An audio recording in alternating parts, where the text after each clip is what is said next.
Today, I am going to tell you the story of the secret technology that turned Hitler's submarines from hunters into prey. This is the account of high-frequency direction finding, the Allied commanders who deployed it during May 1943, and the German U-boat crews who never realized their own radios were betraying their positions. But the truth was more overwhelming than anyone imagined.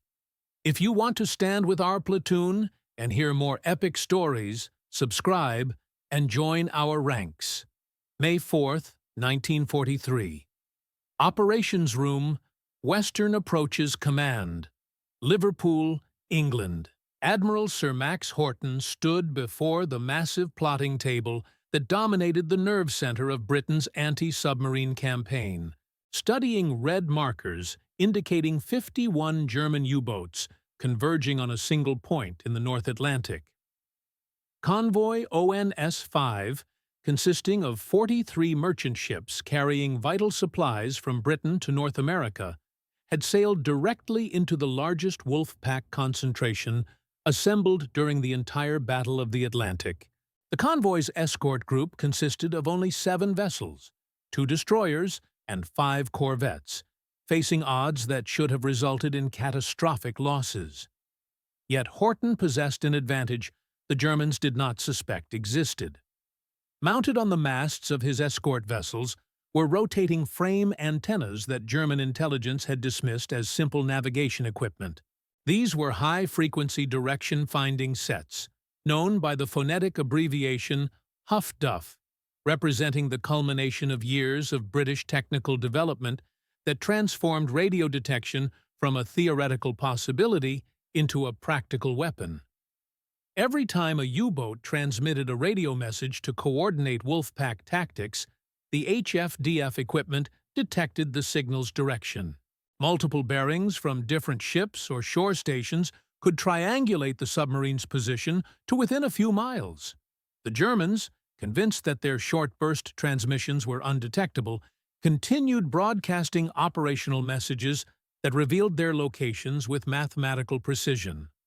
The technology's development had begun years before, driven by the recognition that German submarine tactics depended absolutely on radio communication.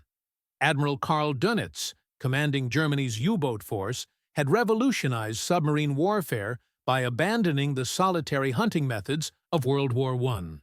His wolfpack tactics required U-boats to report convoy sightings to headquarters, which would then direct nearby submarines to converge for coordinated night surface attacks. This communication-intensive doctrine created vulnerability that British engineers exploited through patient technical innovation at HM Signal School in Portsmouth. The challenge appeared insurmountable initially. High-frequency radio signals traveled in straight lines, making direction finding theoretically possible, but U-boat transmissions lasted only seconds. Conventional direction-finding equipment required operators to manually rotate antennas and take multiple readings, a process requiring minutes that made tracking brief transmissions impossible. British engineers solved this problem through the frame coil antenna design, a diamond-shaped rotating loop that could sweep through 360 degrees continuously, while cathode ray tubes displayed signal strength graphically. Operators could read bearing information instantly from the display, fast enough to catch transmissions lasting as little as 5 seconds. By May 1943, the technology had matured into standardized models deployed across the fleet. The Royal Navy's FH-3 and FH-4 sets could detect transmissions up to 50 miles away under good conditions, while shore-based stations using larger antennas achieved ranges exceeding 300 miles. The United States Navy deployed its own DAQ model on destroyers and destroyer escorts, and Canadian naval vessels carried either British or American equipment depending on where they had been fitted. The Allied anti-submarine network now possessed the capability to detect virtually every U-boat radio transmission in the North Atlantic and determine its origin with accuracy sufficient for tactical response. The Germans remained oblivious. Post-war interrogations revealed that German naval intelligence knew Allied ships carried rotating frame antennas, but assumed they were medium-frequency direction finders used for navigation, incapable of detecting the shortwave frequencies U-boats employed. This fundamental misunderstanding proved catastrophic. U-boat crews continued transmitting according to standard procedures, never suspecting that every radio message announcing convoy sightings, requesting instructions, or reporting fuel status was simultaneously revealing their position to enemies who could respond within minutes. If you're enjoying this story, hit that subscribe button and join our ranks. The technology that changed everything. The HFDF equipment represented elegance in engineering simplicity. The heart of the system consisted of two perpendicular frame coils mounted in a housing that could rotate either manually or by electric motor. As the frame rotated, it created a directional reception pattern, maximum signal strength when the frame aligned perpendicular to the incoming signal, minimum when parallel. Operators watched a cathode ray tube display that showed signal strength as a bright line. When the line reached minimum length, the frame pointed directly at the transmitter. A compass rose beneath the rotating assembly, provided bearing information accurate to within 2 degrees. The system's genius lay in its speed and simplicity. Unlike older direction-finding equipment that required careful tuning and multiple measurements, HFDF operators needed only to watch for the characteristic blip of a U-boat transmission, note the bearing when the signal minimized, and immediately report it to the bridge. The entire process, from detection to tactical response, could occur in under 30 seconds. For convoy escorts, this meant identifying U-boat positions before the submarine could submerge after transmitting, allowing immediate counterattacks that forced U-boats to dive and lose contact with the convoy. Shore-based HFDF stations operated as part of an integrated network covering the entire North Atlantic. Stations at Land's End, Pembroke, and Wick in Britain, supplemented by Canadian stations at Halifax and St. John's, Newfoundland, and American facilities in Iceland and Greenland, continuously monitored U-boat radio frequencies. When multiple stations detected the same transmission, plotting rooms could triangulate positions with accuracy often better than 10 miles. This intelligence reached convoy routing authorities within hours, allowing convoys to divert around known U-boat concentrations before contact occurred. The British FH-4 model, standard equipment on destroyers and larger escorts by 1943, operated across the entire high-frequency spectrum from 3 to 30 megahertz, covering all frequencies U-boats employed. The equipment could detect transmissions through atmospheric interference that would have rendered other systems useless. Rain static, electrical storms, and ionospheric disturbances that plagued long-range radio communication had minimal effect on HFDF bearing accuracy. The system worked equally well day or night, in any weather, providing continuous surveillance that U-boats could not evade except through radio silence, which would eliminate the coordination that made wolfpack tactics effective. American production supplemented British manufacturing capacity with characteristic industrial scale. The DAQ outfit, manufactured by multiple contractors including RCA and Hazeltine, equipped destroyer escorts rolling off American shipyards at a rate exceeding 50 per month by mid-1943. Each destroyer escort carried HFDF as standard equipment, transforming these mass-produced warships into mobile submarine detection platforms. By war's end, over 700 Allied warships carried operational HFDF equipment, creating a detection network that covered convoy routes from North America to Britain with overlapping coverage. Commander Peter Gretton, commanding the escort group designated B-7 that defended convoy ONS5, understood the tactical implications better than most. His flagship HMS Duncan carried FH-4 equipment operated by specially trained personnel who had demonstrated consistent ability to detect and classify U-boat transmissions. Gretton had developed tactics that exploited HFDF bearings aggressively. When equipment detected a transmission ahead of the convoy, Gretton would immediately dispatch a destroyer to investigate, forcing the U-boat to dive and lose visual contact with the convoy. If transmissions came from astern or the flanks, Gretton adjusted the convoy's course to open the distance, buying time for reinforcements to arrive or weather conditions to deteriorate enough to prevent U-boat attacks. The equipment's existence remained one of the war's most closely guarded secrets. Allied crews received strict instructions never to acknowledge HFDF capability in any communication that might be intercepted. When U-boats were attacked after transmitting, the attacks were always attributed to radar contact, visual sighting, or coincidental patrol patterns. The deception succeeded completely. German naval intelligence analyzed attack patterns and concluded that improved radar explained Allied success in locating U-boats, never suspecting that their own radio discipline was non-existent from an Allied perspective that could detect every transmission. Subscribe and stay with us for more incredible war stories. The Battle of ONS5 begins. Convoy ONS5 departed Liverpool on April 22, 1943, bound for North America in ballast. The merchant ships, having delivered their cargoes to Britain, rode high in the water and struggled to maintain station in heavy weather that developed immediately. Commander Gretton's escort group consisted of 2 destroyers, HMS Duncan and HMS Vedette, along with 5 Flower-class corvettes, HMS Sunflower, HMS Pink, HMS Lucistrife, HMS Snowflake, and HMS Tay. Against them, German Naval Command was concentrating submarine groups Fink, Amsel, Specht, Meise, and Star, 51 U-boats positioned to intercept Allied convoys along the primary North Atlantic routes. The first HFDF contact occurred on April 28. Duncan's operator detected a transmission bearing 040 degrees, approximately 40 miles ahead of the convoy.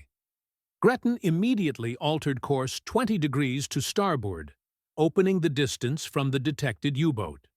Throughout that day and the next, HFDF bearings revealed U-boats attempting to establish visual contact with the convoy. Gretton's escorts responded to each detection, forcing U-boats to dive and lose contact, then returning to screening positions before the next contact developed. The tactical situation remained tense but manageable as long as the convoy could avoid simultaneous contact with multiple U-boats. Weather deteriorated on May 1st, with gale-force winds creating seas that reduced the convoy's speed to less than 3 knots. Merchant ships struggled to maintain formation, with stragglers falling behind as their underloaded hulls labored in heavy weather. Gretton's escorts burned fuel at alarming rates, maintaining station in the storm. By May 4th, Duncan's fuel state had reached critical levels, forcing Gretton to detach and proceed to Newfoundland for refueling. Command of the escort group passed to Lieutenant Commander Robert Sherwood aboard HMS Tay, while reinforcements in the form of the destroyer HMS Offa and several additional corvettes were directed to join the convoy. That night, HFDF equipment aboard multiple escorts detected intense radioactivity. U-boats were reporting the convoy's position to headquarters and receiving instructions for coordinated attack. Sherwood's plot showed at least 12 distinct U-boat transmissions within 30 miles of the convoy. The wolfpack was assembling for decisive action, and the heavily loaded HFDF operators were providing continuous updates on U-boat positions as the battle developed. What German commanders intended as a coordinated assault, guided by radio communication, had become a tactical nightmare, as every transmission revealed U-boat locations to defenders who could respond immediately. Don't miss what happens next. Subscribe and stay in formation. The counterattack revealed. Shortly before midnight on May 4th, the German wolfpack began its full-scale assault. On board the bridge of HMS Tay, Lieutenant Commander Robert Sherwood watched as HFDF contact reports flooded in, bearings overlapping, suggesting a dense ring of U-boats encircling the convoy. The crews, exhausted by days of rough seas, snapped to battle stations with a sense of impending crisis. The night was moonless, sky mottled by layered clouds, sea heaving with powerful Atlantic swells. Yet, with every burst of U-boat radio traffic, Sherwood's operators updated the main plot, revealing not only where the enemy intended to strike, but also the very tactics they believed would bring them victory. The first attack began at 0100 hours. German U-boat U-638, undetected by radar but identified minutes earlier by a sharp HFDF bearing, attempted to slip close to the convoy's starboard wing. HMS Lucistrife sped from her assigned screen position, depth charges loaded and ready. At 1,000 yards, Lucistrife's searchlight pierced the darkness, illuminating the U-boat's conning tower as it prepared to fire torpedoes. The destroyer unleashed a curtain of fire, forcing the submarine to crash dive, then executed a precise depth charge attack along the HFDF-provided bearing. U-638 was crippled, forced to surface at dawn, where it was finished off by gunfire and shell bursts, one of 5 U-boats lost in the first hours of combat. Throughout May 5th, the battle raged in shifting conditions. U-boat transmissions tracked by HFDF kept the convoy's escorts constantly shifting, no longer defending at random, but acting with foreknowledge that turned technology into battlefield mastery. Off the port bow, HMS Snowflake detected a fresh series of radio transmissions and intercepted U-125 before it could reload its torpedo tubes, driving it onto the surface with relentless shell fire. Survivors later described the confusion aboard U-boat bridges as their attacks were consistently anticipated. "It was as if they could see us through the sea," wrote one captured German officer.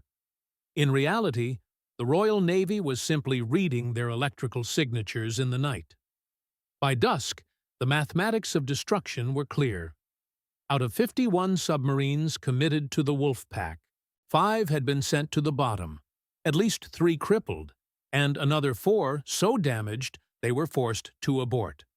The Allies lost 13 ships, far fewer than the convoy's exposed position predicted.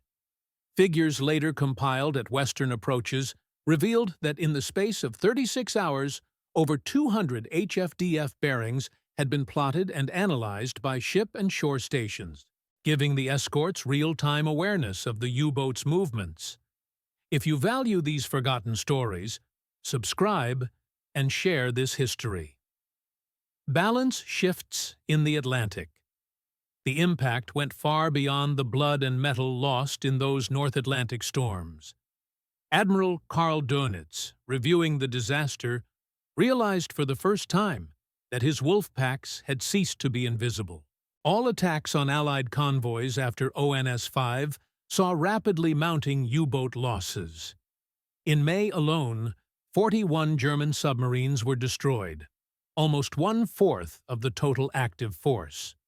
U-boat crews, who previously stalked the Atlantic with near impunity, returned to their bases sullen, demoralized, and convinced the British possessed a spy in every conning tower. Survivors described radio silence that rendered tactics obsolete, as every message home risked instant counterattack. Technological leverage shaped morale as much as strategy.